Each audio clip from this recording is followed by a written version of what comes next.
अब हम अवतल दर्पण के द्वारा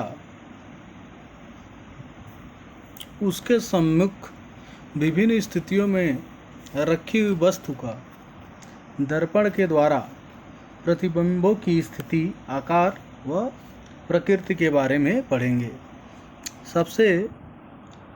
सबसे पहला केस हमारा वस्तु जब अनंत पर है, और जब वस्तु अनंत पर है तो वस्तु से आने वाली दो प्रकाश की किरणें, जैसा कि हम किरण आरेख में देख पा रहे हैं,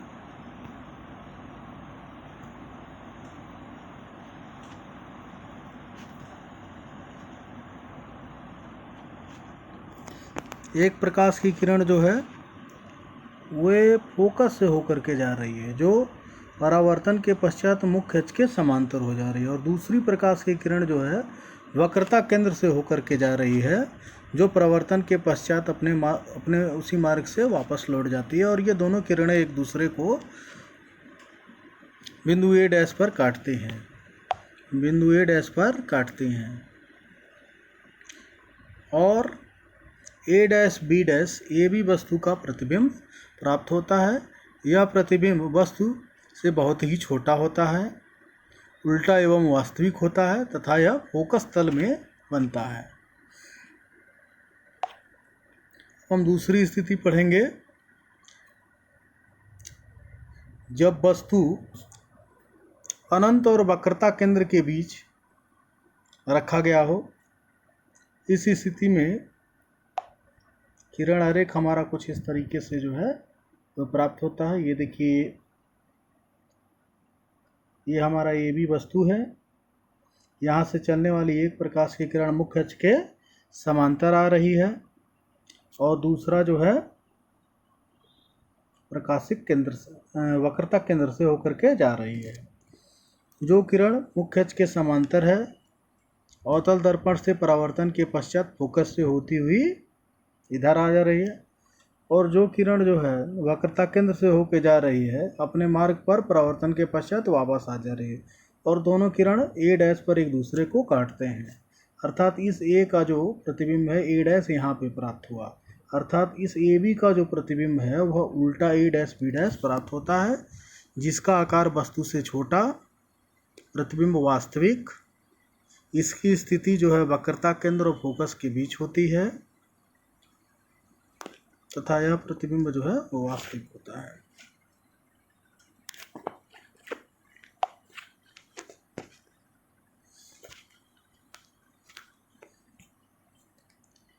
बच्चे इसको नोट करने के लिए इसका स्क्रीनशॉट जो है वह ले सकते हैं। थोड़ा देर मैं स्क्रीनशॉट लेने के लिए इसको छोड़ रहा हूँ।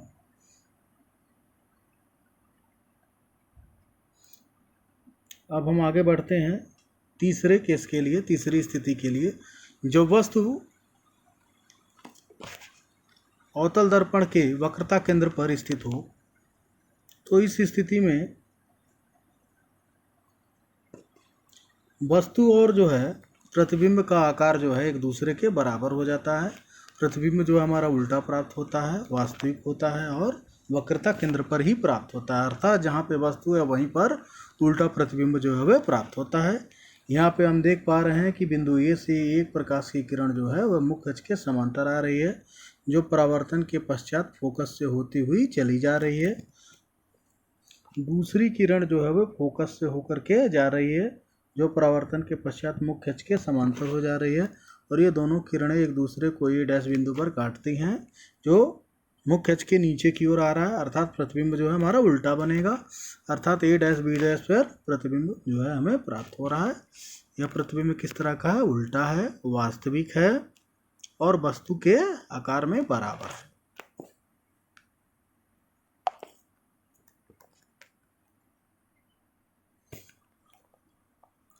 चौथी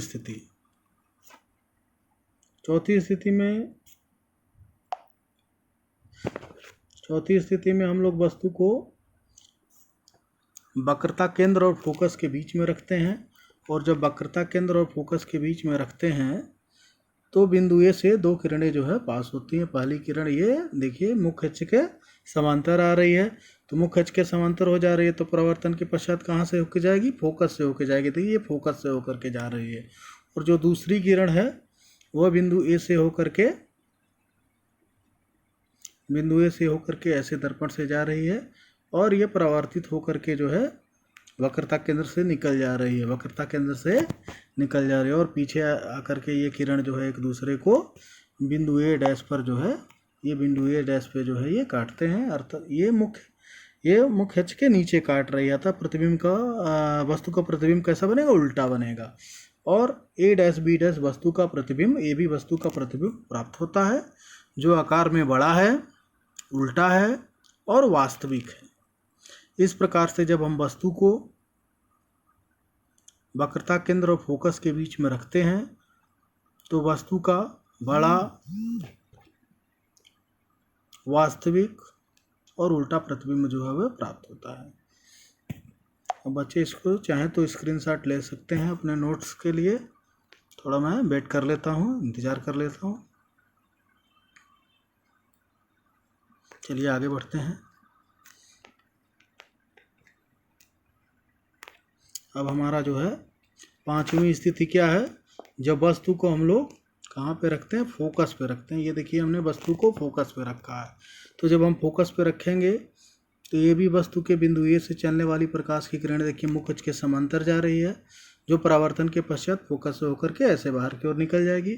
और दूसरी किरण बिंदु ए से होकर के दर्पण की ओर जा रही है, जो टकरा करके उसी मार्ग से वापस आ रही है और सी से होता हुआ आगे की ओर बढ़ जाती है।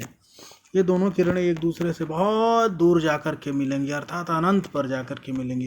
तो इस प्रकार हम कह सकते हैं कि इस स्थिति में वस्तु का बहुत बड़ा प्रतिबिंब, वास्तविक प्रतिबिंब एवं उल्टा प्रतिबिंब अनंत पर प्राप्त होता है। और अब हम अगले जो है स्थिति की ओर आगे बढ़ते हैं। अगली स्थिति क्या है बच्चों, देखिए जब हम वस्तु को कहाँ पर रखते हैं, फोकस और ध्रुव के बीच में रखते हैं। अवतल दर्पण के द्वारा केवल इसी स्थिति में अगर वस्तु वास्तविक हो तो हमें आभासी प्रतिबिंब जो है वह प्राप्त होता है। बाकी सभी स्थितियों में यह ध्यान रखने वाली बात है कि हमें जो प्रतिबिंब प्राप्त होता है वह वास्तविक होता है, लेकिन इस स्थिति में जो हम देखने जा रहे हैं आभासी प्रतिबिंब प्राप्त होता है। अब देखिए कैसे जो है प्रतिबिंब का निर्माण हो रहा है। ये हमारा कोई ए भी वस्तु है, ए से चलने वाली प्रकाश की किरण मुख्य अक्ष के समांतर है, जो परावर्तन के पश्चात फोकस से होकर के जा रही है। बिंदु ए से दूसरी किरण दर्पण के इस तरफ जा रही है, जो परावर्तित होकर के वक्रता केंद्र से होते हुए इधर चली जा रही है। अब जो है इस किरण को और इस किरण को यदि हम पीछे की ओर मिलाएं तो देखिए इसको हम लोग बिंदुवत रेखा से मिलाए हैं, क्योंकि ये आभासी है, ये वास्तव में इधर नहीं जा रही है। पीछे की ओर मिलाने पर ए डैश बिंदु पर ये दोनों किरणें मिल रही हैं। अतः जो मुख्य अक्ष के क्या है ऊपर की ओर आता, इस स्थिति में वस्तु का सीधा प्रतिबिंब ए डैश बी डैश प्राप्त होता है, जो आभासी, सीधा, वस्तु से बड़ा और ध्रुव के पीछे प्राप्त होता है। बच्चे चाहें तो इसका स्क्रीनशॉट ले सकते हैं। मैं थोड़ा देर वेट कर ले रहा हूँ।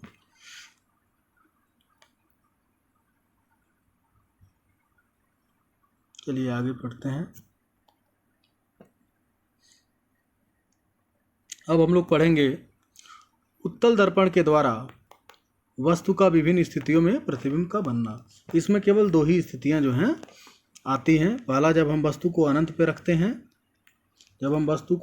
रखते हैं, तो अनंत से आने वाली प्रकाश की किरणें जो है वो मुख्य अक्ष के समांतर आ रही हैं, जो परावर्तन के पश्चात फोकस से आती हुई प्रतीत हो रही होंगी। देखिए फोकस से आती हुई प्रतीत हो रही है, लेकिन वास्तव में नहीं यार, प्रतीत हो रही है। ये मुख्य अक्ष के समांतर आई, परावर्तन के पश्चात इधर चली गई, और इसको अगर बिंदुवत से अगर एक पीछे की ओर अगर मिलाएं तो ये एफ पर मिलेंगी, और इसी फोकस एफ पर जो है वस्तु का प्रतिबिंब प्राप्त होता है, जो बहुत बहुत ही छोटा, आभासी एवं सीधा होता है। और दूसरी स्थिति क्या है, जब हम वस्तु को एक निश्चित दूरी पर रखते हैं, उत्तल दर्पण के सामने रखते हैं। यहाँ पर देखिए वस्तु को जो है हमने यहाँ पे ये वस्तु को हमने रखा है, और यहाँ से एक प्रकाश की किरण मुख्य अक्ष के समांतर चलेगी, जो परावर्तन के पश्चात ऐसे निकल जाएगी, और दूसरी किरण ऐसे होकर के जाएगी, जो प्रवर्तन के पश्चात अपने मार्ग से वापस जाएगी। क्योंकि अगर इसको जो हम पीछे की ओर मिलाएंगे तो ये वक्रता केंद्र पर मिलेगा, और ये कहाँ पे मिलेगा, फोकस पे मिलेगा। देख सकते हैं, ये देखिए, ये किरण कहाँ पे मिल रही है, ये किरण मिल रही है फोकस पे मिल रही है। ये कहाँ पे मिलेगी, वक्रता केंद्र पर मिलेगी। ये किरण कहाँ मिलेगी, ये किरण मिलेगी वक्रता केंद्र पर जाकर के मिलेगी, और ये दोनों किरण एक दूसरे को बिंदु ए पर काटते हैं, बिंदु ए पर ए डैश पे काटते हैं, और ये जो है मुख्य अक्ष के क्या ऊपर की ओर है, अर्थात वस्तु का प्रतिबिंब जो है सीधा प्राप्त होगा, ए डैश बी डैश पर होगा, और उत्तल दर्पण से सदैव जो है आभासी प्रतिबिंब, छोटा प्रतिबिंब और सीधा प्रतिबिंब जो है वह प्राप्त होता है, और इसकी स्थिति हमेशा पी और एफ के बीच में रहती है। केवल वस्तु जब आपका अनंत पर होता है तब इसके फोकस पर प्रतिबिंब प्राप्त होता है, अन्यथा उत्तल दर्पण की स्थिति में हमेशा जो है प्रतिबिंब ध्रुव और फोकस के बीच में प्राप्त होता है। अब बच्चे चाहें तो इसका स्क्रीनशॉट ले सकते हैं, थोड़ा देर में वेट कर ले रहा हूँ। चलिए ठीक। अब जो है गोलीय दर्पण द्वारा परावर्तन की चिन्ह परिपाटी, यानी हम लोग जो है वस्तु की दूरी, प्रतिबिंब की दूरी, वस्तु की ऊंचाई, प्रतिबिंब की ऊंचाई को कब धनात्मक लेंगे और कब ऋणात्मक लेंगे, वह इसी जो है परिपाटी से जो है निर्धारित होता है।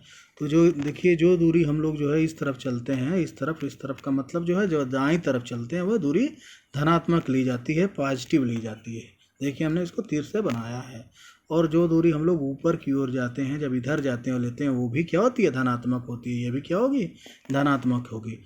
और जो दूरी जो है हम लोग बाईं तरफ लेते हैं, जो दूरी बाईं तरफ, वो निगेटिव होती है, ऋणात्मक होती है। वो दूरी जो है हमारा ऋणात्मक होता है। ये देखिए, ऋणात्मक दिखाया गया है। और जो दूरी हम लोग नीचे की ओर लेंगे, जो नीचे की ओर लिया जाएगा, देखिए नीचे की ओर जो लेंगे वह हमेशा ऋणात्मक होता है। इस तरीके से गोलीय दर्पण के लिए हम लोग इस तरह की परिपाटी का जो है इस्तेमाल करते हैं। और सारी दूरियां हम लोग ध्रुव पी से लेते हैं। कहाँ से लेते हैं, ध्रुव पी से लेते हैं। ये ध्रुव पी से लेते हैं, सारी दूरियां हम लोग ध्रुव पी से लेते हैं।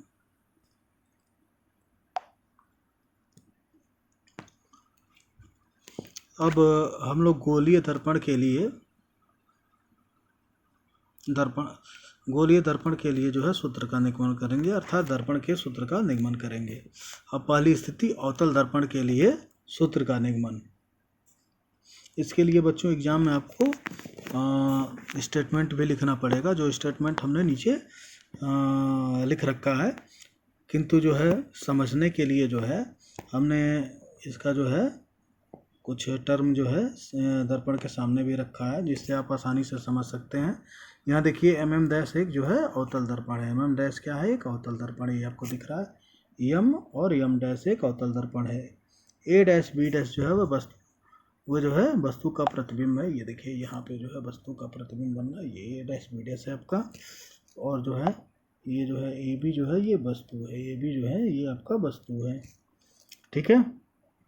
तब यहाँ प्रतिबिंब कैसे बन रहा है, बिंदु से चलने वाली प्रकाश की किरण ये देखिए सीधे जा रही है, और परावर्तन के पश्चात जो है फोकस से होती हुई ये बाहर की ओर आ जा रही है।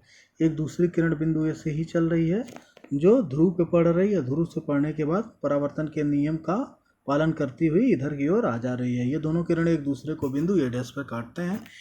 A' मुख्य अक्ष के नीचे है, अतः वस्तु का जो प्रतिबिंब बनेगा वह कैसा बनेगा, उल्टा वास्तविक और वस्तु से छोटा बनेगा।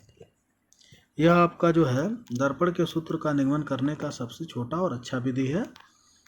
इसको ध्यान से देखें, बहुत आनंद आएगा आपको और बहुत आसान लगेगा। आइए अब आगे की ओर बढ़ते हैं। तब तक उससे पहले जो है बच्चे अपने कॉपी पे इस चित्र को बना लें, क्योंकि इस चित्र के द्वारा ही मुझे सूत्र का निगमन करना है। स्क्रीनशॉट ले ले बच्चे। इस चित्र को बच्चे इस वीडियो को देखते समय अपने सामने इस चित्र को जो है वो बना करके किनारे रख लेंगे तो और अच्छे से आपको समझ में आएगा। चलिए आगे चलते हैं।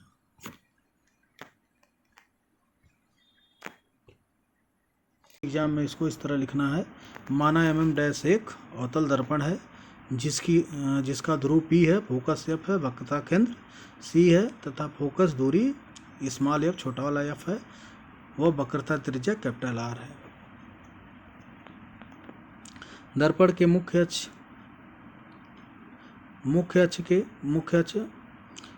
पर C के बाईं तरफ, मुख्य अक्ष पर C के यानी वक्रता केंद्र के बाईं तरफ एक वस्तु AB रखी गई है जिससे दो प्रकाश की किरणें जो है वह आपतित हो रही हैं, एक AD और एक AP है। परावर्तन के पश्चात ये दोनों प्रकाश की किरणें जो है A' बिंदु पर मिलती हैं और A', वस्तु का वास्तविक उल्टा और छोटा प्रतिबिंब जो है वह प्राप्त हो रहा है और इसकी स्थिति C और F के बीच में है। AD मुख्य अक्ष के समांतर होने के कारण परावर्तन के पश्चात मुख्य अक्ष को बिंदु F पर काटती है। ठीक है, अब जो है इसमें देखिए चित्र आपके सामने होना चाहिए। चित्र अगर आपके सामने नहीं होगा तो अच्छे से समझने में दिक्कत होगी आपको। देखिए आप समरूप त्रिभुज ABP और समरूप त्रिभुज A'B'P, समरूप त्रिभुज ABP और A'B'P में हम लेने जा रहे हैं। तो यहाँ देखिए ये हमारा कौन सा त्रिभुज है, AB और P, और एक त्रिभुज है हमारा A'B'P। तो यहाँ देखिए I और R बराबर होता है, ये कोण बराबर है, ये परावर्तन के नियम से I बराबर R, और ये देखिए 90 अंश ये भी है, 90 अंश ये भी है। तो यहाँ इसके सामने की जो भुजा होगी AB अब बटा इसके सामने की जो भुजा हो जाएगी A'B' हो जाएगी, A'B' हो जाएगी। तो हमने लिखा यहाँ पे देखिए AB बटा A'B'। फिर इसी तरीके से हमारा जो है अब पहले ABP लिए हैं तो AB का जो है यहाँ पे मैं बेस लेने जा रहा हूँ। AB का बेस क्या है, BP, और इसका बेस क्या है, ABP का बेस क्या है, BP है, और इसका बेस क्या है, B'P है। तो अब इसको मैंने यहाँ लिख रखा है, देखिए AB बाई A'B' बराबर BP बाई B'P।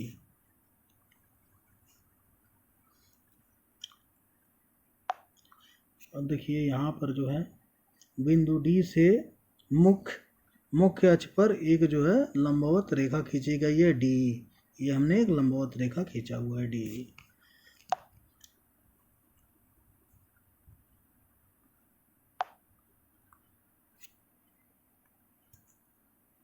अब मैं जा रहा हूँ त्रिभुज, समरूप त्रिभुज जो है DEF और त्रिभुज A'B' में लेने जा रहा हूँ। तो ये देखिए कौन सा, अब हमारा जो त्रिभुज है वो एक ये त्रिभुज है, ये त्रिभुज, और दूसरा त्रिभुज ये है आपका, इसको मैं बड़ा कर लेता हूँ, ये रहा। एक त्रिभुज जो है हमारा कौन सा है, ये रहा, और दूसरा त्रिभुज कौन सा है, ये वाला है। तो यहाँ से मैं क्या लेने वाला हूँ, देखिए ये दोनों, ये कोण और ये कोण आपस में बराबर होंगे, तो इसके सामने एक भुजा क्या हो गई, DE बटा क्या लिखेंगे, B'A', D बटा DE बटा B'A' लिखूंगा। अब बराबर क्या हो जाएगा, बराबर हो जाएगा, पहले DE लिखा हुआ है तो इसकी भुजा क्या हो गई, EFE, और इसकी भुजा क्या हो गई, B'F, इसकी भुजा B'F, इसकी भुजा क्या है, EF या FE, और इसका B'F। तो यहाँ से हमारा जो है आ गया, क्या आ गया, देखिए यहाँ से आ गया, यहाँ से हमारा ये आ गया, D बटा A'B' बराबर FE बटा B'F। अब चित्र से आप देखिए जो है D के बराबर जो है ये AB जो है हमारा, AB जो है वो DE के बराबर है, तो मैं AB के बराबर DE लिख दूंगा। और दर्पण का द्वारक जब बहुत छोटा होगा तो हमारा बिंदु E और बिंदु P एक दूसरे के बहुत पास होंगे, तो हम लोग जो है FE बराबर लिख सकते हैं, FP लिख सकते हैं, ये वैल्यू लगभग आपकी बराबर हो जाएगी, क्योंकि द्वारक छोटा होने के कारण E व P एक दूसरे के काफ़ी पास होंगे। ठीक है बच्चों, अब यहाँ से ये देखिए मैंने जो है डी के स्थान पे क्या भर दिया, ए बी भर दिया। द्वारक छोटा होने के कारण, द्वारक छोटा होने के कारण जो है हमारा ये जो है ई एफ इसके जो है इसके बराबर हो जाएगा। अब ये देखिए ये आ गया। अब इसके बाद जो है मुझे सारी दूरियां जो हैं वो जो है ध्रुव से चाहिए। तो ये दूरी देखिए नीचे वाली ध्रुव से नहीं है, तो इसके स्थान पे मैं लिख सकता हूँ P dash B, P dash sorry B dash P लिख सकता हूँ, B dash P minus F P लिख सकता हूँ। तो इसके स्थान पे मैंने ये भर दिया। अब ये देखिए ये बाईं तरफ दाईं तरफ जो भी है वो सारी दूरियां पी से होनी चाहिए, इसमें पी आना चाहिए।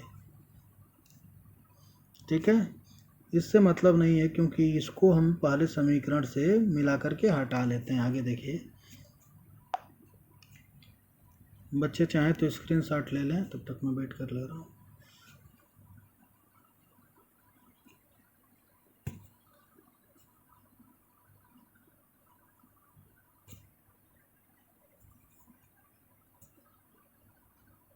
चलिए आगे बढ़ते हैं। अब देखिए समीकरण जो है फर्स्ट और सेकंड से हम क्या करेंगे, समीकरण फर्स्ट और सेकंड से दोनों में जो है देखिए समीकरण जो है हमारा, समीकरण फर्स्ट ये रहा, इस समीकरण फर्स्ट में भी देखिए ए बी बटा ए डैश बी डैश आया है, और समीकरण सेकंड में भी ए बी बटा ए डैश बी डैश आया है। इसका मतलब दोनों का समीकरण फर्स्ट और समीकरण सेकंड यानी संबंध फर्स्ट और संबंध सेकंड के बाएं तरफ का मान समान है, एक ही है। तो इसका मतलब ये जो दाएं तरफ है दोनों का, इसका ये और इसका ये दोनों आपस में बराबर होना चाहिए, ये दोनों आपस में। तो मैं इन दोनों को बराबर कर देता हूँ। यहाँ देखिए हमने इसको बराबर कर दिया और इसका नाम रख दिया संबंध 3। अब संबंध 3 में जो है हमें भरना पड़ेगा बी पी बराबर हो जाएगा माइनस यू। क्यों माइनस यू होगा बच्चों? क्योंकि मैंने पहले ही आपको बताया है कि दूरी कैसे लेनी है। दूरी कैसे लेनी है, देखिए दूरी कैसे लेनी है, जो दूरी हमारा बाईं तरफ है वह माइनस हो जाएगा, जो दाईं तरफ है वह धन होगा, जो ऊपर होगा धन, जो नीचे होगा वह ऋण हो जाएगा। तो अब यहाँ पर देख पा रहे हैं आप, ये जो दूरी है, ये जो दूरी है बी पी, ये जो देखिए बी पी बाईं तरफ है तो माइनस यू हो जाएगा। बी डैश पी ये भी बाईं तरफ है, ये भी माइनस यू हो जाएगा। ये आपका एफ पी ये भी माइनस एफ होता है, ठीक है, माइनस में हो जाएगा ये सब। तो यहाँ पे देखिए हमने ये जो भर लिया, क्या भर दिया, बी पी बराबर minus you, minus you, you क्या वस्तु की दर्पण के ध्रुव से दूरी है, पी डैश पी क्या है माइनस बी हो जाएगा, प्रतिबिंब की दर्पण के ध्रुव से दूरी, और एफ पी माइनस एफ हो जाएगा, ये भी बाईं तरफ है, ये फोकस दूरी है। अब इसको जो है संबंध थर्ड में रखने पर ये हो जाएगा, देखिए ये वाला माइनस माइनस प्लस हो जाएगा, ये देखिए ये माइनस इस माइनस से कट जाएगा, ये प्लस हो जाएगा, और ये जब माइनस अंदर जाएगा तो ये दोनों माइनस मिल करके ये और ये माइनस मिल करके ये दोनों भी प्लस हो जाएंगे। देखिए यहाँ मैंने प्लस कर दिया है, ठीक है। अब इसका गुणा इधर हो जाएगा और इसका गुणा जो है इधर कर लेंगे, ये हमारा ये आ जाएगा, ये देखिए हमारा ये आ गया।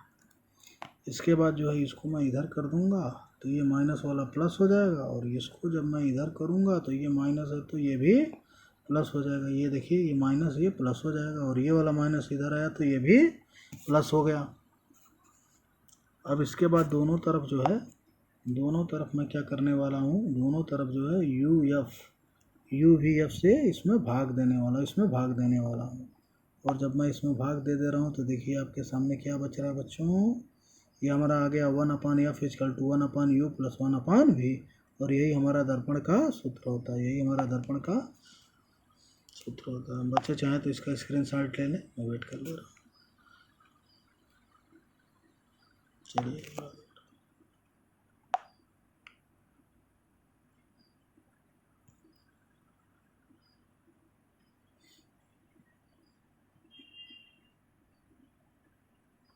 अब हम उत्तल दर्पण के द्वारा सूत्र का उत्तल दर्पण के सूत्र का निगमन करेंगे, ठीक है। अब ये देखिए थोड़ा चित्र को समझ लेते हैं फिर से।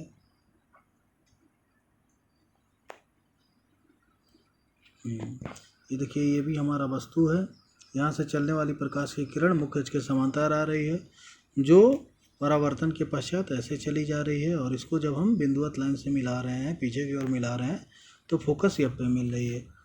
और एक दूसरी किरण ऐसे आ रही है जो ध्रुव पे पड़ रही है और परावर्तन के नियम का पालन करती हुई ऐसे निकल जा रही है। इसको और इसको पीछे मिलाने पर ये ए डैश पर मिल रही है, अर्थात वस्तु का प्रतिबिंब जो है, ए डैश कहाँ है, मुख्य अक्ष के ऊपर है, अर्थात वस्तु का प्रतिबिंब कैसा होगा, सीधा होगा।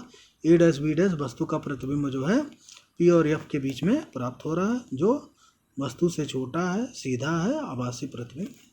ठीक है बच्चों, स्टेटमेंट लिखने का वही पुराना तरीका, अगर जब आप ऐसे लिखेंगे तभी आपको अच्छे मार्क्स मिलेंगे, इसलिए जो है एग्ज़ाम में इसका इस्तेमाल करना आपको ज़रूरी है। ठीक है, हम लोग जो है तब तक ये यहाँ से आपको समझने के लिए डायरेक्ट हमने ये लिख रखा है, ताकि पूरा ना पढ़ना पड़े, तुरंत आपको समझ में आ जाए। लेकिन एग्ज़ाम में आपको जो है एग्ज़ाम में ये चीज़ लिखना पड़ेगा, इसको भले आप मत लिखिए, ये ज़रूरी नहीं है, लेकिन ये आपको लिखना पड़ेगा। ठीक है बच्चों, अब आइए देखते हैं, ये देखिए एम डैश क्या है, उत्तल दर्पण है, ए बी क्या है, वस्तु, ए डैश बी डैश वस्तु का प्रतिबिंब है, पी ध्रुव है, एफ जो है आपका क्या है, फोकस है, सी वक्रता केंद्र है, बी पी वस्तु की दर्पण के ध्रुव से दूरी है, जिसको हम लोग माइनस यू से लिखेंगे। क्यों माइनस यू से लिखेंगे, ये देखिए ये बाईं तरफ है, ये बाईं तरफ है, इधर दूरी माइनस यू हो जाएगा। और बी डैश पी, ये देखिए बी डैश है और ये पी है, ये दाईं तरफ आता है, तो ये प्रतिबिंब की दूरी, प्रतिबिंब की दूरी को भी से लिखते हैं और यहाँ प्लस में लिखना पड़ेगा। फोकस दूरी एफ पी जो है आपका फोकस दूरी है, इसको जो है मुझे प्लस एफ से लिखना पड़ेगा, क्योंकि अभी आपका दाईं तरफ है और जो इधर दूरी होती है वो धनात्मक होती है। ओके बच्चों, ठीक है, ये फिगर आपको समझ में आ रहा है।